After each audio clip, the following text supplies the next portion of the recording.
Bom, gente, então boa tarde a todos. Hoje nós vamos tratar do primeiro movimento que deu início à literatura no Ceará, que foram os oiteiros. Eu já comecei a falar um pouco na aula introdutória, mas eu vou me permitir retomar, que agora a gente vai visualizar e, e aí fica melhor. Bom, teve uma coisa boa em começar um pouquinho mais tarde, que aí eu interrompi menos a aula, porque o pessoal começa a entrar depois, né? Bom, mas dito isto dito, vamos aqui compartilhar. Ok, deixe-me ver aqui. Não é aqui, eu comecei do fim. Bom, ok. Então, gente, esses são os slides que eu mandarei para vocês após a nossa aula, tá? Juntamente com também a gravação. Então, vocês conseguem ver aí direitinho? Todos veem? Opa, tá. Então, tá. O neoclassicismo, os oiteiros, né? Então, nós utilizamos, pessoal, a expressão neoclassicismo com certa forçação de barra, e depois vocês verão por quê, né? Então, só para lembrar, o neoclassicismo tem esse nome, não é gratuito. Ele tem esse nome porque ele retoma pressupostos do classicismo. Só um minuto aqui. Pronto.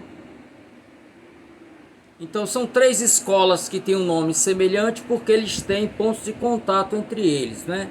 Então nós temos o período clássico, Grécia e Roma, né? Temos o classicismo, do qual participou Camões, e temos o neoclassicismo, do qual participará Boccagi. Estou falando da literatura portuguesa, claro, o Boccagi, mas que na verdade Boccagi foi mais pré-romântico do que propriamente neoclássico. Então o neoclassicismo, como a gente sabe, se caracterizou por aquela poesia pastoril, né? Os poetas fingiam ser pastores e seguindo de perto, ou tomando o período clássico como modelo, pegando o período clássico como modelo, eles traziam os deuses mitológicos, né? Você tem algumas modalidades poéticas que eram muito utilizadas, né? Como a ode, você tem o epitalâmio, você tem a elegia, as canções são estruturas que vieram lá da Grécia. E o neoclassicismo vai incorporar o soneto também, que é uma invenção do Petrarca lá do século XIV. Pois bem, então nós estamos chamando os oiteiros de neoclassicismo com uma certa forçação de barra, e a gente vai ver por quê. Então, gente, começamos aí com os marcos inaugurais e finais do neoclassicismo no Ceará. Então nós temos a data de 1813. O que é que acontece em 1813? Esse cidadão que vocês veem aí na foto, Coronel Manuel Inácio de Sampaio, o governador Sampaio, tornou-se governador do Ceará. Na época não era esse nome. Então ele assume em 1812 e vai ficar até 1820. Então ele era um amante das artes, e no palácio ele fazia as tertúlias, né? Que eram festividades, eram encontros festivos, e que você tinha a declamação de poemas, não é?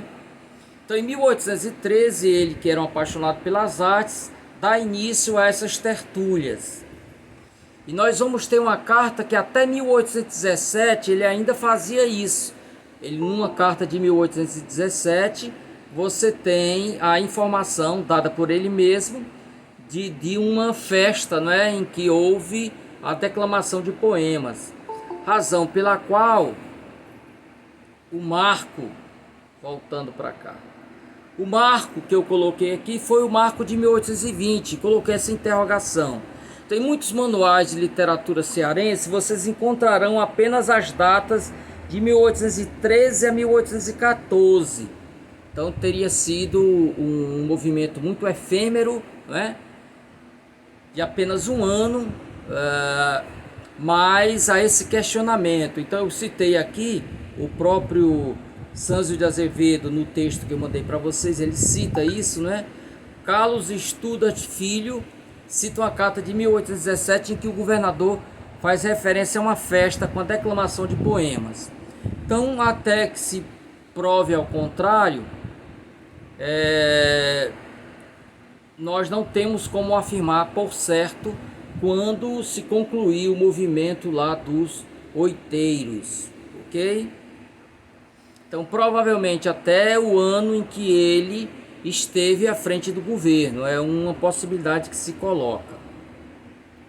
Sobre a palavra oiteiro, eu também já falei rapidamente, né?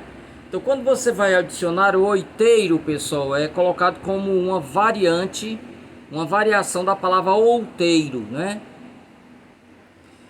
Ou seja, pequena elevação, um monte, né?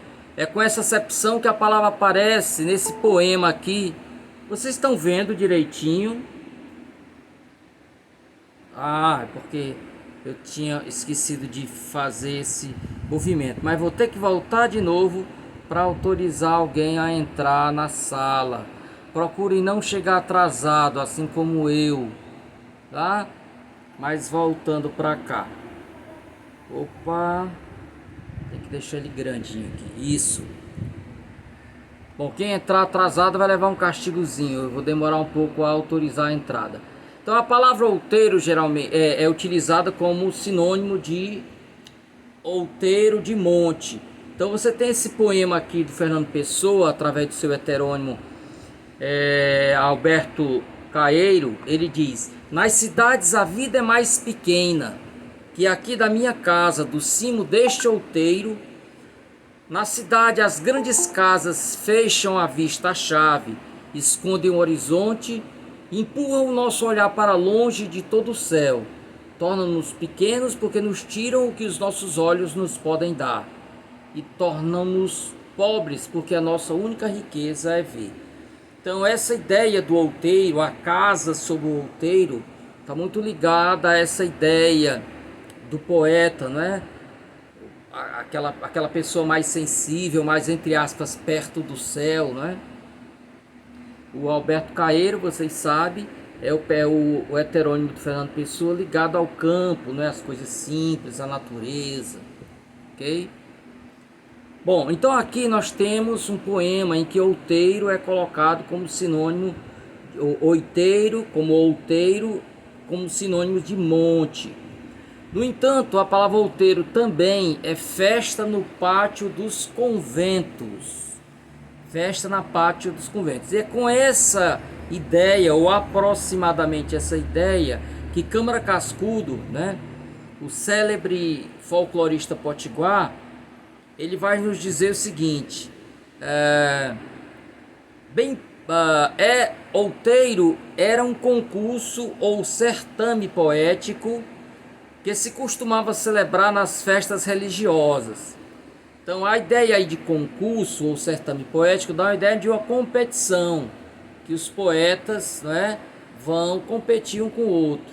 À noite, depois de terminados os atos da igreja, esse poético passatempo tinha por cenário quase sempre a praça pública. Ok? E vai ser exatamente isso que vai nos dizer Dolo Barreira. Esse artigo, gente, que eu utilizei para extrair isso, vocês encontram na internet. É um material muito importante. Então, consiga. Eu queria colocar o link, mas o link fica gigantesco, né? Então vocês encontram, entrem com esse título e com o nome do Dolo Barreira, né? O Dolô.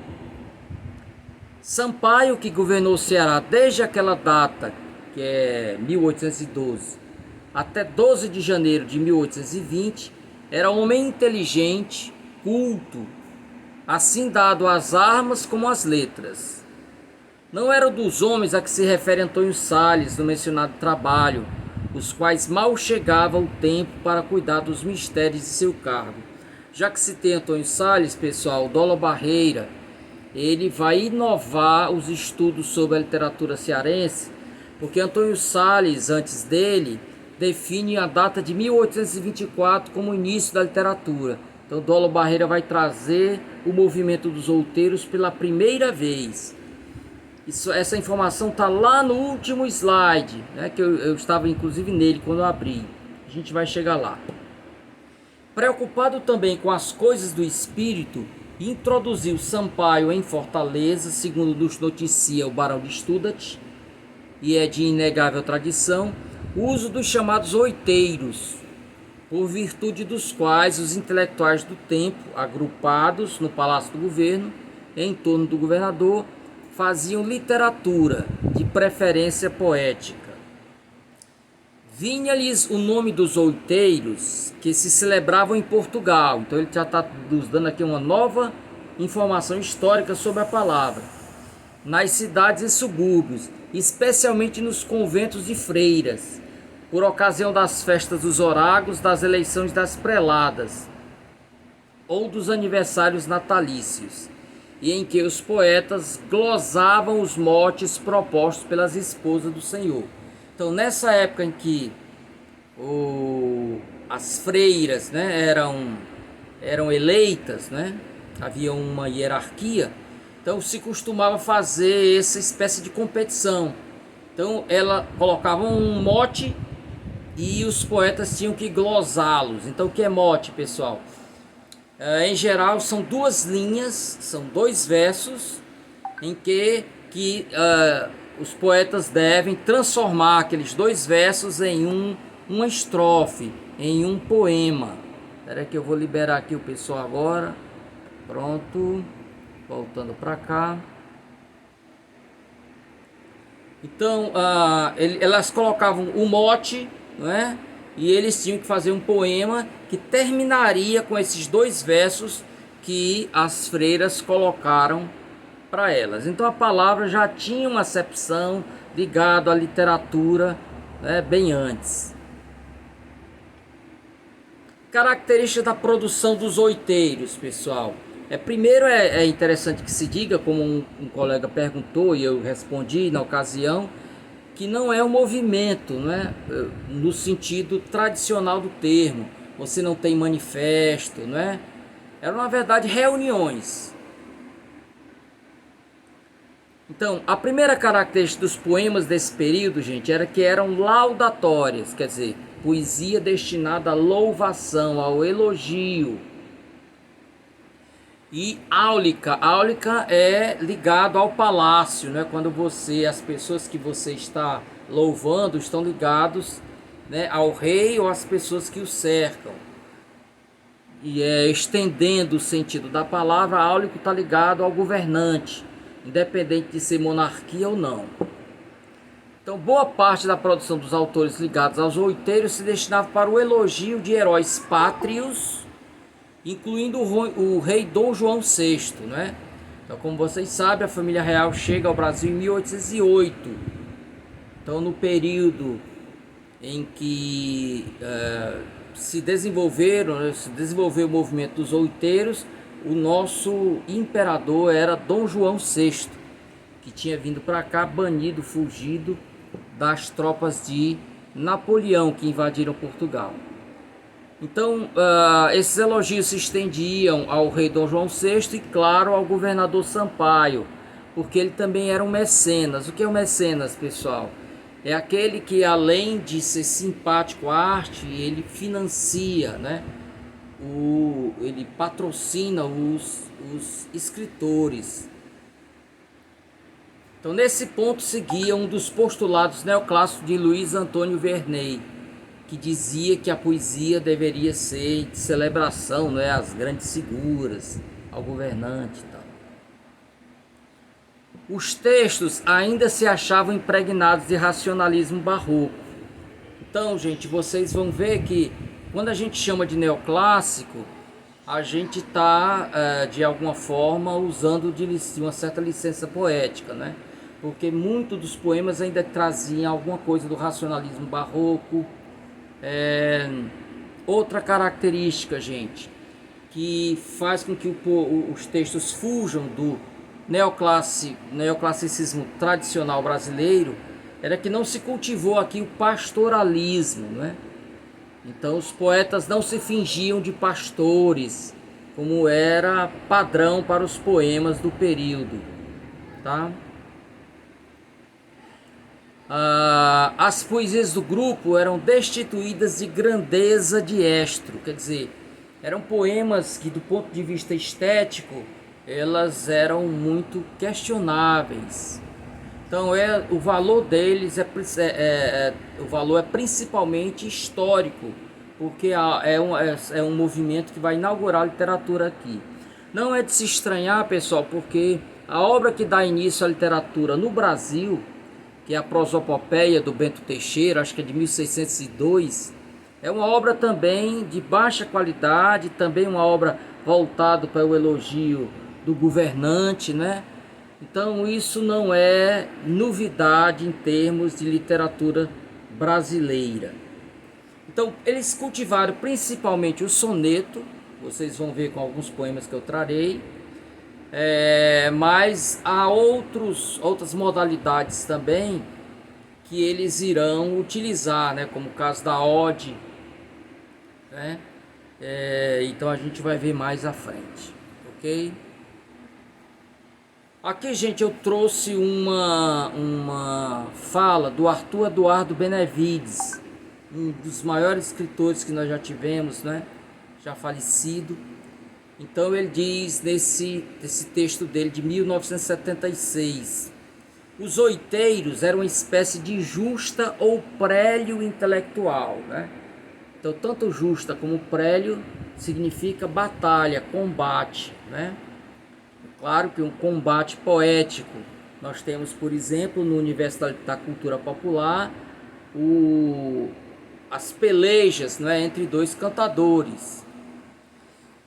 Então era uma espécie de justa ou prélio intelectual, de origem portuguesa, realizando-se no fim das festas de caráter religioso ou profano, após solenidades maiores. Eles assinalam no Ceará a abertura da vida intelectual e artística, ok?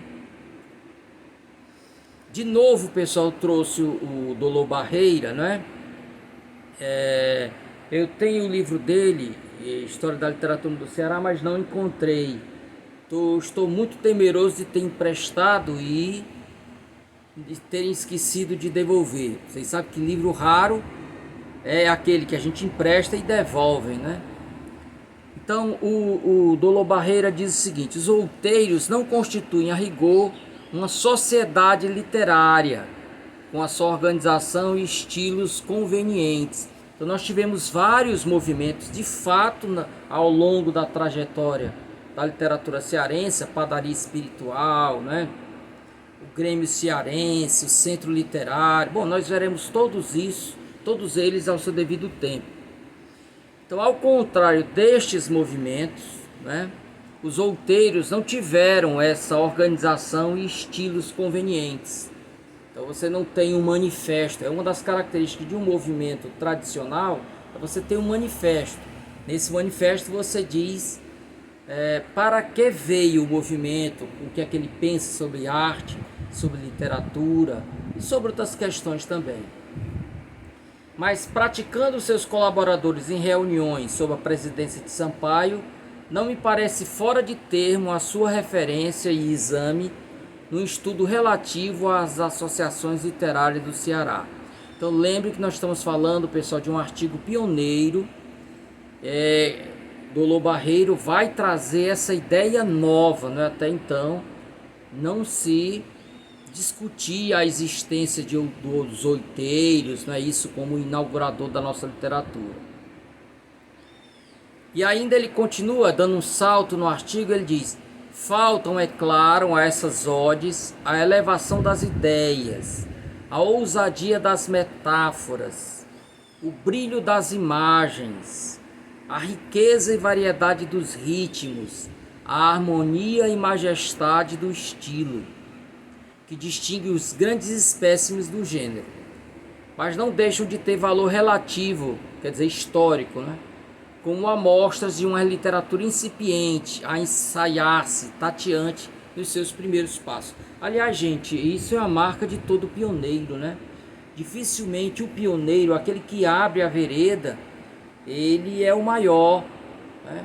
Quando você pensa aí em todos os inauguradores de movimentos, são raros, né, aqueles que realmente foram gigantes, como o caso do Machado de Assis, que inaugurou o realismo, né? Então, em geral, os inauguradores não são os maiores representantes daquele movimento que ele abre. Estou lembrando aqui, por exemplo, da Almeida Garrett. É Garrett mesmo, gente, não digam Garret, a francesa. Então, Almeida Garrett inaugura o romantismo, mas na verdade ele foi ainda neoclássico, né? Ele foi um romântico hesitante. Ok? Então, gente, o valor dos oiteiros é principalmente histórico. Então, eu trouxe aqui, para não ficarmos na informação mais rala, eu trouxe alguns textos do período. São poucos. E lá na última lâmina, nós vamos entender porque são poucos os textos que chegaram até nós, né? Então, o Pacheco Espinosa, gente, eu citei apenas 3 dos autores. Eu vou acrescentar a esse slide, antes de mandar para vocês, o nome de outros autores. Então, Pacheco Espinosa era português, né? Ele nasceu na Ilha da Madeira, foi militar e também comerciante, como a gente vai ver aqui. Então, ele foi tenente-coronel em Aquiraz. Lembre que na época Aquiraz era a capital, né? Depois é que ela vai se mudar para Fortaleza, né? Então foi tenente-coronel em Aquiraz. Nessa época já era Fortaleza, sim. Então foi tenente-coronel em Aquiraz e, mudando-se para Fortaleza, tornou-se um negociante próspero. E aí vem um detalhe interessante. Sendo português, gente, ele tinha um livre canal com a Europa. Então, ele tornou-se o primeiro no Ceará a importar e exportar mercadorias diretamente da Europa. Até então, era mediada essas negociações por Pernambuco ou pelo Maranhão. Você queria alguma coisa de fora ou queria exportar alguma coisa, você utilizava de agentes em Pernambuco e no Maranhão. Ele foi o primeiro, então tornou-se muito próspero. Então, eu trouxe essa informação, não foi de maneira gratuita, mas vai ser importante para nós mais à frente, na análise de um dos poemas dele. Mudou-se depois para Aracati, onde se casou com Dona Doroteia Maria do Espírito Santo. Era uma senhora de Aracati, né? Em 20 de março de 1786. Aderiu à causa da independência do Brasil. Isso parece ser uma marca dos poetas da época, não é? Eles eram simpáticos à independência do Brasil. Então, mesmo sendo português, ele aderiu à causa da independência do Brasil. Escreveu sonetos, décimas e um romance heróico, ok? E faleceu provavelmente no Ceará em 20 de dezembro de 1814. Gente, só um minutinho aqui, só um minuto, volto já.